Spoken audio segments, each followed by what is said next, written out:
ജോലി വളരെ ഇഷ്ടത്തോടുകൂടി ചെയ്യാൻ പറ്റുക. പിന്നെ അതിന്റെ കൂട്ടത്തിലുള്ള ഈ പറഞ്ഞ പോലെയാണ് അതെ, അതായത് നമുക്ക് എന്താ പറയുക, ട്രാവൽ ചെയ്യാം. പ്രത്യേകിച്ച് നമ്മളുടെ കയ്യിൽ നിന്ന് കാശില്ലാതെ മറ്റുള്ളവരുടെ കാശിൽ നമ്മൾ ട്രാവൽ ചെയ്യുന്നു. അപ്പൊ അതുണ്ട്, അതായത് ഏറ്റവും വലിയ പ്ലസ് പോയിന്റ് ആണ്. പോകുന്നു. പിന്നെ ഞാൻ ഭയങ്കര ഒരു ഫുഡി പേഴ്സൺ ആണ്. അപ്പൊ എല്ലായിടത്തും പോയി ഇങ്ങനെ നടന്ന് കഴിക്കാൻ എനിക്ക് ഭയങ്കര ഇഷ്ടമാണ്. അപ്പൊ ഇതെല്ലാം ഇങ്ങനെ എന്റെ ഒരു പ്രൊഫഷനിൽ ഇതെല്ലാം വന്നതുകൊണ്ട് അപ്പൊ ഞാൻ ഫുഡിനെ ഒട്ടും റെസ്ട്രിക്ട് ചെയ്യാത്ത ഒരാളാണ്. ഞാൻ എല്ലാം കഴിക്കും, തണുത്തത് ഇതെല്ലാം കഴിക്കും. അപ്പോ ഇതെല്ലാം കൂടെ ഒരുമിച്ച് ഇങ്ങനെ വന്നപ്പോ തന്നെ പറഞ്ഞ പോലെ തന്നെ ഐ ആം റിയലി ബ്ലെസ്ഡ്. വിധുവിന്റെ മ്യൂസിക്കൽ ജേർണി തുടങ്ങുന്നത് probably when you were just about 3, 4, 5 ആ ഒരു പ്രായത്തിലാണ് കർണാടിക് മ്യൂസിക്. ഈ ഒരു കരിയർ, ഒരു പ്രൊഫഷണൽ എന്ന നിലയ്ക്ക് സപ്പോർട്ട് കിട്ടിയത് ഫാമിലിയിൽ നിന്നും അത് ആരുടെ ആയിരുന്നു ഏറ്റവും കൂടുതൽ സപ്പോർട്ട്? ഒരു നേർച്ചറിങ് എന്ന് പറയുന്നത്, ഒരു മ്യൂസീഷ്യൻ എന്ന നിലയ്ക്ക് ഒരു നേർച്ചറിങ്, അത് എവിടെ നിന്നായിരുന്നു? എൻ്റെ പാരൻസ് ഒരിക്കലും എൻ്റെ അടുത്ത് പാട്ട് വേണ്ട, അല്ലെങ്കിൽ ഒന്നുകൂടെ ആലോചിക്കണോ, എന്തെങ്കിലും എന്തെങ്കിലും ഒരു ഗ്രാജുവേഷൻ എടുത്തിട്ട് പോരെ എന്ന് ഇതുവരെ അവരെൻ്റെ അടുത്ത് പറഞ്ഞിട്ടില്ല. അവർ ഈ ഫീൽഡിൽ നിന്നുമല്ല, രണ്ടുപേരും അല്ല. എൻ്റെ അച്ഛൻ അബുദാബിയിൽ അവിടെ ബ്രിട്ടീഷ് ഓയിൽ കമ്പനിയിൽ ലാബ് ഹെഡായിരുന്നു, അമ്മ ഹൗസ് വൈഫ്. അപ്പൂപ്പൻ, എൻ്റെ അമ്മയുടെ അച്ഛൻ എന്ന് പറയുന്നത് പുള്ളിക്കാരി ഡിസ്ട്രിക്ട് ജഡ്ജായിരുന്നു, പക്ഷെ പാടും, അത്യാവശ്യം നന്നായിട്ടൊക്കെ പാടുമായിരുന്നു.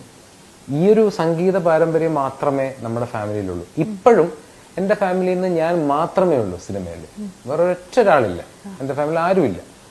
അപ്പൊ ആ ഒരു നർച്ചറിങ് എന്ന് പറഞ്ഞാൽ എനിക്ക് തോന്നുന്നു എൻ്റെ പാരന്റ്സിന്റെ തന്നെയാണ്. അവരൊരിക്കലും എൻ്റെ അടുത്ത് പറഞ്ഞിട്ടില്ല, അതായത് പഠിത്തം ഒന്ന് നോക്കിയിട്ട് പോരെ എന്നൊരിക്കൽ പോലും പറഞ്ഞിട്ടില്ല. എപ്പോഴും ഈ അപ്സ് ആൻഡ് ഡൗൺസ്, ഇപ്പോഴും ഒരു പ്ലേ ബാക്ക് സിംഗറിന്റെ ലൈഫിൽ ഒരു കോൺസ്റ്റന്റ് ഒരു കൺസിസ്റ്റൻസി ഒന്നും ഗ്യാരണ്ടി ചെയ്യാൻ പറ്റില്ല. അപ്സ് ആൻഡ് ഡൗൺസ് നിറയെ കണ്ടിട്ടുണ്ട്. ഇപ്പൊ probably you are going through a phase of low തന്നെ. തീർച്ചയായിട്ടും. കാരണം അപ്പൊ ഈ ഒരു ഫേസിലൂടെ കടന്നു പോകുമ്പോ what do you feel looking back, Vidhu? Anything that you should have incorporated early in your career to bring about a change? But playback singing lo matram focus cheyade, probably you should have taken on an alternate path. കാരണം കർണാട്ടിക് മ്യൂസിക്കിന്റെ ഒരു വലിയ strong base ഉണ്ട്, shows നിറയുണ്ടെന്ന് I know, but I am talking as a evolving as a musician. മനസ്സിലായി. See, ഞാൻ ഒരിക്കലും അങ്ങനത്തെ ഒരു പേടിയോ അല്ലെങ്കിൽ എനിക്കൊരു ഗിൽറ്റിയോ ഒന്നും എന്റെ ജീവിതത്തിൽ നമ്മൾ ഇപ്പൊ ഇരിക്കുന്ന എനിക്ക് ഒരിക്കലും ഉണ്ടായിട്ടില്ല. കാരണം ഞാൻ അത്യാവശ്യം ഹാർഡ് വർക്കിംഗ് ആണ്. ഞാൻ കഴിയുന്നതും നമ്മുടെ വേൾഡ് മ്യൂസിക് അപ്ഡേറ്റ് ചെയ്യാൻ ഞാൻ നോക്കുന്നുണ്ട്. പിന്നെ ഞാൻ ചെയ്യുന്ന ജോലികൾ ഞാൻ കൂടെ തന്നെയാണ് ചെയ്യുന്നത്. ഇപ്പൊ ഞാൻ മ്യൂസിക് ചെയ്യുന്നുണ്ട്, അതായത് എന്റെ ഫ്രണ്ട്സിന് വേണ്ടിയിട്ട്. ഞാൻ ഫിലിം ചെയ്യുന്നില്ല എന്നുണ്ടെങ്കിൽ ഫ്രണ്ട്സിന് വേണ്ടിയിട്ടുള്ള ചെറിയ ചെറിയ ജിംഗിൾസ്, ചെറിയ ആഡ്സ്, അവർ പറയുമ്പോൾ എന്തെങ്കിലുമൊക്കെ ഡോക്യുമെന്ററി അല്ലെങ്കിൽ ഷോർട്ട് ഫിലിംസിനൊക്കെ ചെയ്തു കൊടുക്കാറുണ്ട്. അതൊക്കെ എനിക്ക് ഇഷ്ടമാണ്, മനസ്സിലായില്ലേ. പിന്നെ ഈ പറഞ്ഞ പോലെയാണ് നമ്മളുടെ കരിയറിലുള്ള അപ്സ് ആൻഡ് ഡൗൺസ് എന്ന് പറയുന്നത്. അത് തീർച്ചയായിട്ടും ഞാൻ പാട്ടുകൾ പാടുന്നുണ്ടോന്ന് വെച്ചാൽ പാട്ടുകൾ പാടുന്നുണ്ട്, പക്ഷേ ഐ മിസ് ബിഗ് ബാനേഴ്സ്, മനസ്സിലായില്ലേ. ചിലപ്പോൾ നല്ല നല്ല ബാനേഴ്സ് നമുക്ക് മിസ്സാവുന്നു.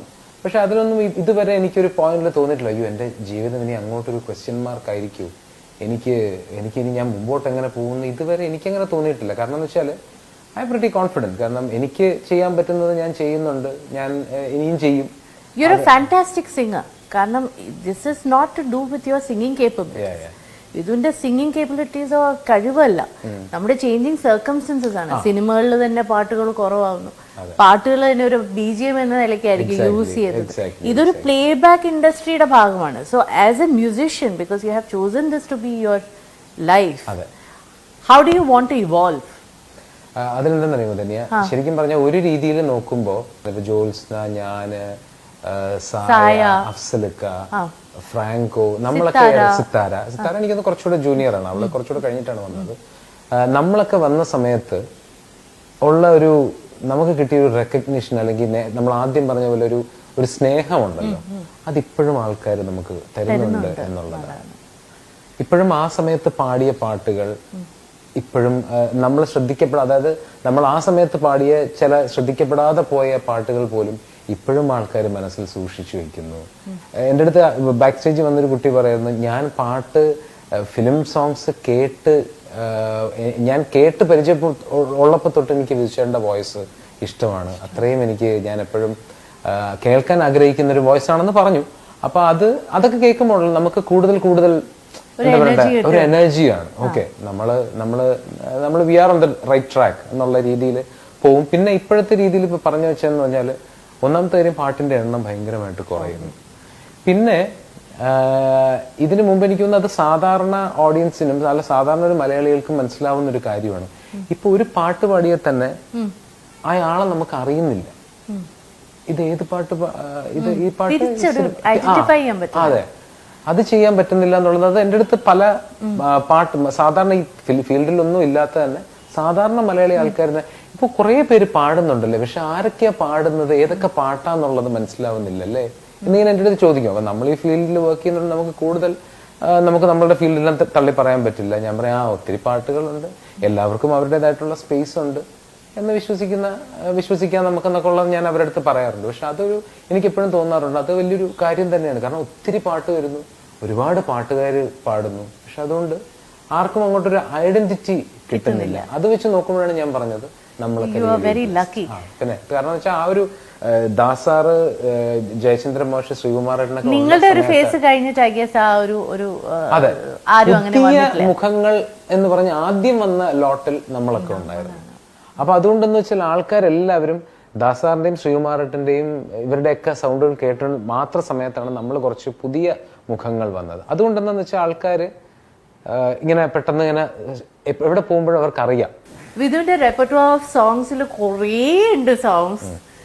എന്നാലും തന്നെ വിധുവിന് പേഴ്സണലി ചാലഞ്ചിങ് ആയിട്ട് തോന്നിയ ഒരു പാട്ട്, ഞാൻ ശരിക്കും സ്ട്രഗിൾ ചെയ്ത് പാടിയത്, സ്ട്രഗിൾ ചെയ്ത പാട്ടിന്റെ ഒരു കോംപ്ലിക്കേഷൻ കാരണം മാത്രമല്ല, നമ്മൾ ഇമോഷണലായിട്ടോ അല്ലെങ്കിൽ എന്തെങ്കിലും ഒരു സാഹചര്യത്തിൽ അങ്ങനെ ഒരു പാട്ട് കൈകാര്യം ചെയ്യാൻ ഭയങ്കരമായിട്ട് ഞാൻ ഫേസ് ചെയ്തു എന്നുള്ള ഈ രണ്ട് ടൈപ്പ് ഓഫ് ഇതും ഞാൻ ഫേസ് ചെയ്തിട്ടുള്ള ഒരാളാണ്. ഒന്നെന്ന് പറയുന്നത് എന്റെ ഫസ്റ്റ് സോങ് എന്നെ ഇൻട്രൊഡ്യൂസ് ചെയ്യുന്നത് ശരത്തേട്ടനാണ്. അപ്പൊ അദ്ദേഹത്തിന്റെ പാട്ടുകൾ അറിയാമല്ലോ, എങ്ങനത്തെ പാട്ടുകൾ, നല്ല ഹെവി ഡ്യൂട്ടി പത്തര മാറ്റ് ഇങ്ങനെ നിറഞ്ഞിരിക്കുന്ന പാട്ട്. അതെ, നമ്മളെ ഫീൽ ചെയ്തെടുക്കാം പാടി കഴിയുമ്പോ ഇങ്ങനെ വിളിച്ചെടുത്ത്. അപ്പൊ അതിങ്ങനെ ഫസ്റ്റ് പുള്ളി ഇങ്ങനെ നമ്മളെ എനിക്ക് ആ കാസറ്റിലാണ് പുള്ളി റെക്കോർഡ് ചെയ്ത് തരുന്നത്. അപ്പൊ പാടി കഴിഞ്ഞപ്പോ എനിക്കൊന്നും മനസ്സിലായില്ല, എവിടെയാണ് തുടങ്ങേണ്ടത്, എന്താണ് സംഭവം, ഒരു പിടിയും കിട്ടുന്നില്ല. അപ്പോൾ പുള്ളി എന്നിട്ട് എൻ്റെ അടുത്ത് പറഞ്ഞ, അപ്പൊ ഞാൻ ചേട്ടാ എനിക്കൊന്നും മനസ്സിലാവുന്നില്ല. അത് കുഴപ്പമില്ല, ഞാൻ കൈ കാണിച്ചു തരാം, നീ അവിടെ പാടിയാൽ മതി എന്ന് പറഞ്ഞു. അപ്പൊ പുള്ളി എവിടെ കൈ കാണിക്കുന്നു അവിടെ ഞാൻ പാടുന്നു. ഇപ്പൊ എനിക്ക് താളം നോക്കി പാടാൻ അറിയാം. അപ്പൊ അതാണ് ഫസ്റ്റ് ചാലഞ്ച്. ആദ്യത്തെ പാട്ട് തന്നെ അങ്ങനത്തെ കിട്ടിയപ്പോ ഞാൻ ആകെ നമ്മൾ ആകെ ആടി ഒലഞ്ഞു എന്ന് പറഞ്ഞില്ലേ, അങ്ങനത്തെ ഒരു സംഭവമായിരുന്നു.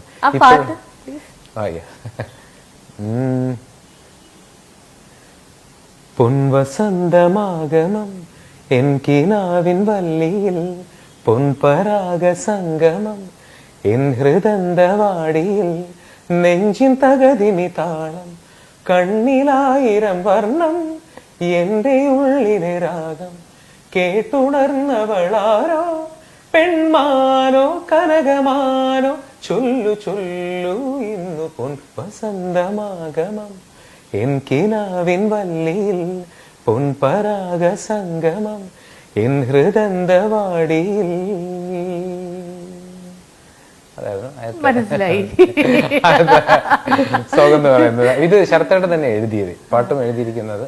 അപ്പൊ എനിക്കിപ്പോഴും ആ ഒരു ബുദ്ധിമുട്ടെന്ന് പറഞ്ഞാൽ താളം നമുക്ക് ഒട്ടും മനസ്സിലാവാത്ത രീതിയിലാണ്. അപ്പൊ നമുക്ക് കേൾക്കുമ്പോൾ വിചാരിക്കും ഈസിയാണ് എന്നുള്ളത്. ഇപ്പോഴും എനിക്ക് ഓർമ്മയില്ല, ഇടയ്ക്ക് ഇപ്പോഴും ഞാൻ ആ പാട്ട് കേട്ടപ്പോ ഒരു ഫീലും ഇല്ലാതെ ഞാൻ ആ പാട്ട് പാടിയിരിക്കുന്നത്. പക്ഷെ അതിനകത്ത് എനിക്ക് തോന്നുന്നു ചിലപ്പോ ആദ്യത്തെ പാട്ടിന്റെ ഒരു ഇന്നസെൻസ് ചിലപ്പോ അതിനകത്ത് ഉണ്ടാവും. പിന്നെയുള്ള ഒരു ഇതെന്ന് പറയുന്നത് നമ്മുടെ സ്വപ്നക്കൂടിലെ മറക്കാമെല്ലാം മറക്കാം സോങ്. അത് മോഹൻ സിതാര സാറാണ് എന്റെ മ്യൂസിക്, ലിറിക്സ് കൈതപ്പുറം സാറ്. അതിതുപോലെ തന്നെ സാറ് ആദ്യം പാടിപ്പിച്ചു. അപ്പൊ അതെന്നിങ്ങനെ പറഞ്ഞാൽ മോഹൻ സിതാര സാർ എന്ന് വെച്ചാൽ പുള്ളിക്ക് ഫീലിന് ഭയങ്കര ഇമ്പോർട്ടൻസ്. അപ്പൊ നമുക്കൊക്കെ ഈ സുഖമാണി ഇതിലൊക്കെ തന്ന് നമ്മളെ ഇങ്ങനെ വേറൊരു ലെവലിൽ നിർത്തിയിരിക്കുന്ന മ്യൂസിക് ഡയറക്ടറാണ്.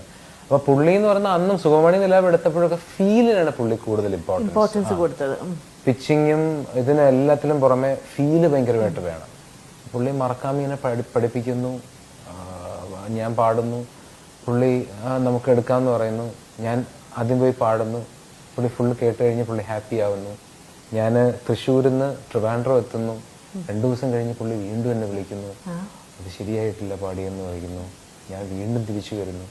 അങ്ങനെ ഞാൻ 3ാമത്തെ പ്രാവശ്യം ട്രിവാൻഡ്രം തൃശ്ശൂർ ഇങ്ങനെ അടിച്ച് 3ാമത്തെ പ്രാവശ്യമൊക്കെ എത്തിയപ്പോൾ മോഹൻ സാർ ഇങ്ങനെ പറഞ്ഞു, നമുക്ക് പുള്ളി ഇങ്ങനെ പുള്ളിക്ക് ഉണ്ട്, പക്ഷെ പുള്ളി അതായത് ഞാൻ പാടുന്നത് പുള്ളിക്ക് അങ്ങോട്ട് ഫുൾ അങ്ങോട്ട് കിട്ടുന്നില്ല.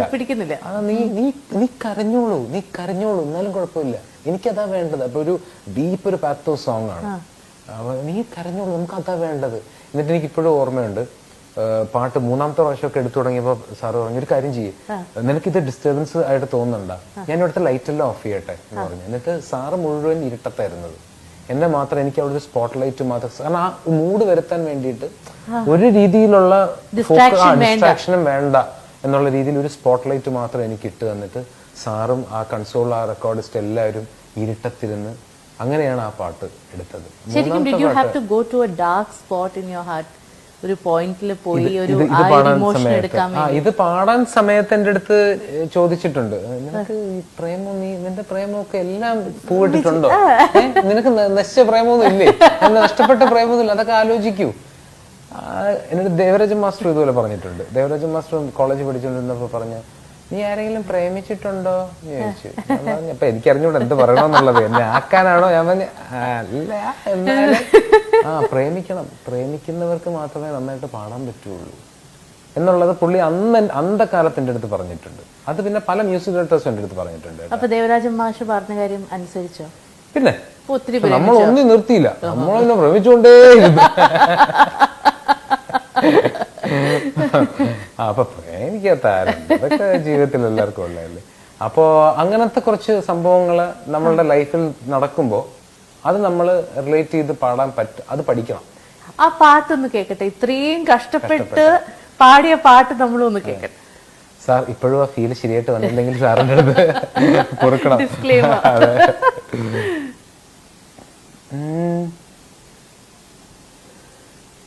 മറക്കാമെല്ലാം മറക്കാം, നിനക്കായി എല്ലാം മറക്കാം, കണ്ടു കൊതിച്ചതെല്ലാം,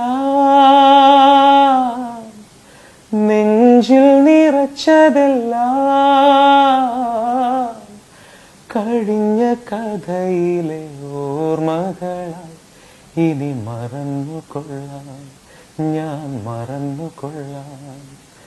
മറക്കാമെല്ലാം മറക്കാം, നിനക്കായി എല്ലാം മറക്കാം. ഇതാണ് പാട്ട്.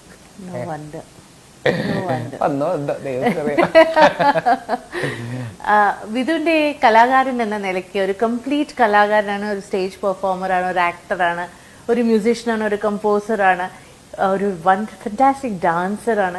ഇതെല്ലാം കൂടി ഒന്നിച്ചു വന്നത് നങ്ങേലിയിലാണ്. അത് ശരിക്കും ഒരു ക്രിയേഷൻ തന്നെയാണ്. ആക്കപ്പല്ല, ഈ ഒരു ഐഡിയ എങ്ങനെ വന്നു? ആക്കപ്പല്ല ആദ്യമായിട്ടുണ്ടാവുന്നത് ചർച്ച് മ്യൂസിക്കിലാണ്. അപ്പൊ അത് നമ്മളിങ്ങനെ കുറച്ച് ഇങ്ങനെ ഗൂഗിൾ ചെയ്തൊക്കെ മനസ്സിലാക്കി. അപ്പൊ ആക്കപ്പല്ല എന്ന് പറഞ്ഞ സംഭവം ഇതിനു മുമ്പ് ഫിലിം സോങ്സിൽ എടുത്തിട്ടുണ്ട്. ഇതെല്ലാം ചെയ്തിരിക്കുന്നത് ഒന്നുകിൽ ഒരു റൊമാൻറ്റിക് സോങ്ങിന് അല്ലെങ്കിൽ ഒരു ഗോസ്പൽ അങ്ങനത്തെ എന്തെങ്കിലും ഇതിനെ ചെയ്തിട്ടുള്ളൂ. ഒരു ഫോക്ക് സോങ് എടുത്തിട്ട് അതിനകത്ത് അക്കപ്പല്ല ചെയ്തിട്ടില്ല. അക്കപ്പല്ല എന്ന് പറഞ്ഞാൽ ബേസിക്കലി നമ്മുടെ മൗത്തിൽ എല്ലാ സൗണ്ട്സും ഉണ്ടാക്കുക. അതായത് ഇപ്പൊ ഋതം അതിനകത്ത് പോയിരിക്കുന്നതെന്ന് വെച്ചാല് ഇങ്ങനെയൊക്കെയാണ് എടുത്തിരിക്കുന്നത്. ഇതെല്ലാം ഞാൻ തന്നെയാണ് പാടിയിരിക്കുന്നത്.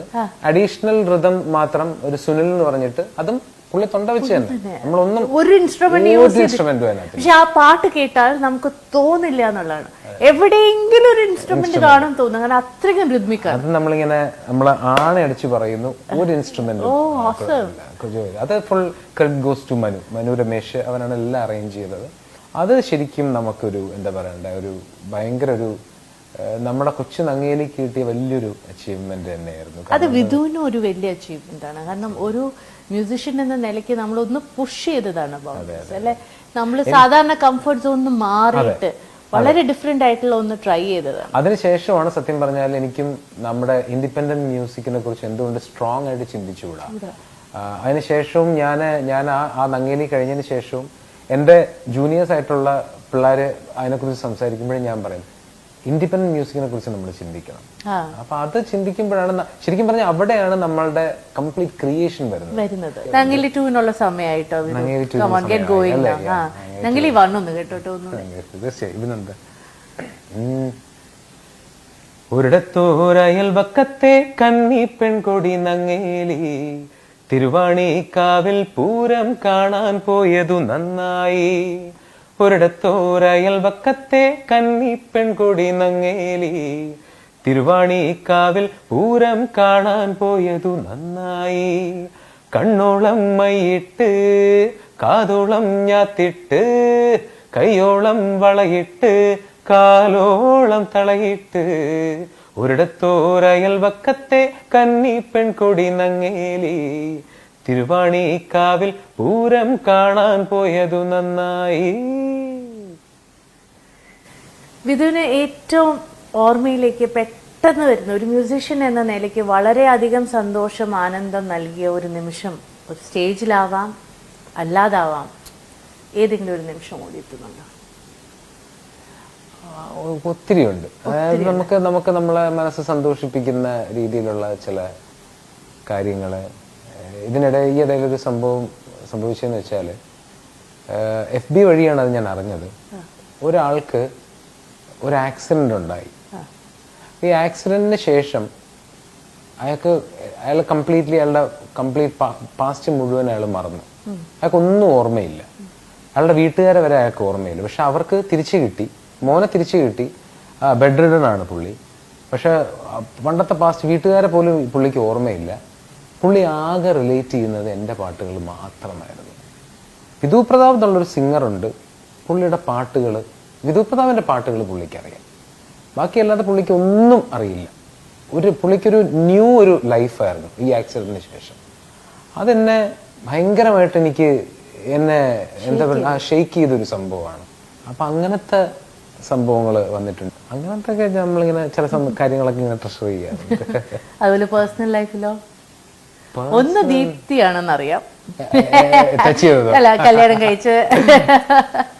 തീർച്ചയായിട്ടും ദീപ്തി വന്നതിന് ശേഷം എന്താ പറയണ്ടേ, ഒരുപാട് ആർട്ടിസ്റ്റിക് കൊളാബറേഷൻ ആണ് നിങ്ങളുടെ. ഒരുപാട് മാറ്റം. ഡാൻസറും സിംഗറും നമ്മൾ ഈ സിനിമയിലൊക്കെ കാണുന്നത്. അതെ, പക്ഷെ 2 പാട്ടുകാർ വേണ്ടെന്ന് പറയും ഒരു വീട്ടില്. ഒരു ഡാൻസർ ആയതുകൊണ്ട് കുഴപ്പമില്ല. 2 പാട്ടുകാർ വന്നാ പറയും ഇയാൾ ആ പാടിയ നോട്ട് ശരിയല്ല എന്നൊക്കെ പറഞ്ഞാൽ അത് വേണ്ട. ദീപ്തി വന്നതിന് ശേഷം ഒരുപാട് മാറ്റങ്ങൾ തന്നെ എൻ്റെ ജീവിതത്തിൽ ഉണ്ടായിട്ടുള്ളൂ. എൻ്റെ ഔട്ട്ലുക്ക്, എൻ്റെ മിക്ക കാര്യത്തിലും. ആൻഡ് പുള്ളിക്കാരി എപ്പോഴും ഞാൻ പാടുന്ന എല്ലാ പാട്ടുകളും വളരെ നല്ലതാണ്, അല്ലെങ്കിൽ എന്നിങ്ങനെ ഒരു ബ്ലൈൻഡ്ലി ഇങ്ങനെ ഫോളോ ചെയ്യുന്ന ഒരു ആൾ, അങ്ങനെ